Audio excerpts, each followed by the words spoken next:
The Xenoverse series was first released on October 4th, 2014. Now, after 10 years, we have our own patrollers.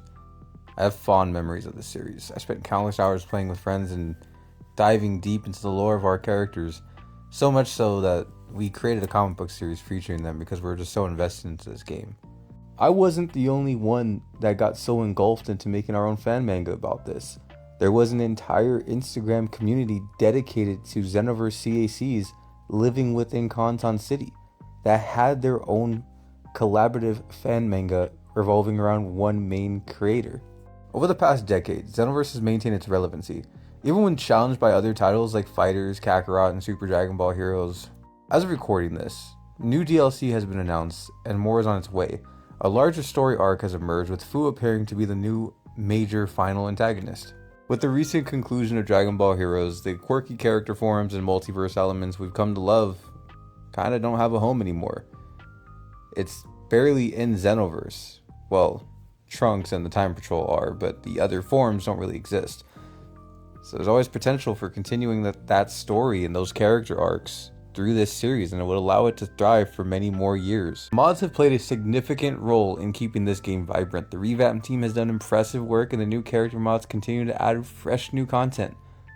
Playing on PC offers this unique experience, and mods were actually the reason why I built my gaming computer.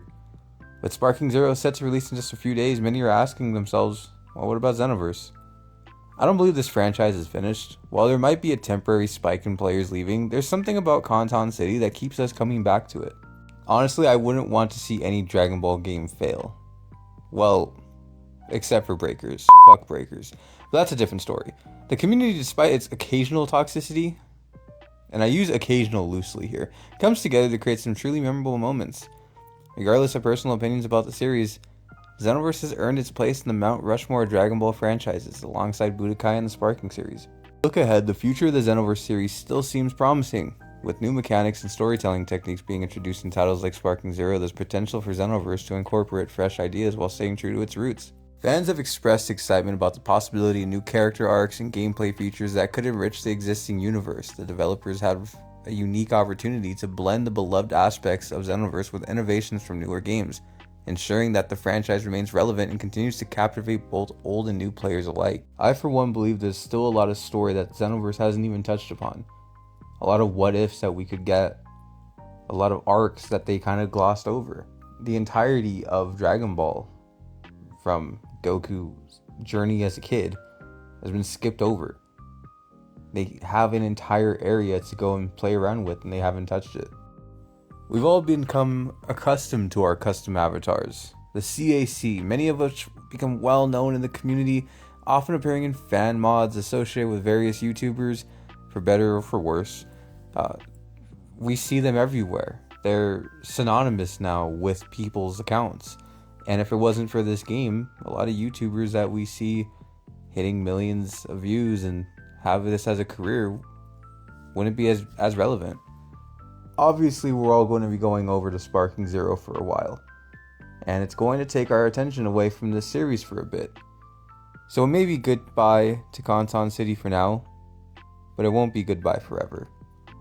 Thank you guys for swinging by again. I'm not done with the revamp playthrough of Xenoverse 2. There's still some to do.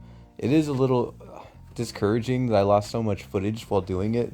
The first one being that we just lost. The second one was my own fault. I completely just didn't hit the start recording button on OBS and did an entire arc. And I don't want to go back and play through again.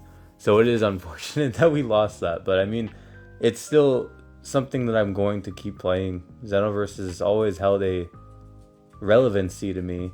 It's kind of why we started this channel. We originally had like a Twitch account that we used to control as a duo team. But it's not going anywhere. Sparking Zero, there's a lot of stuff in there for everyone. And the same thing with Xenoverse. But obviously, it's a goodbye for now as we go and take off to go look in this new game, which comes out at the time of recording this 2 days.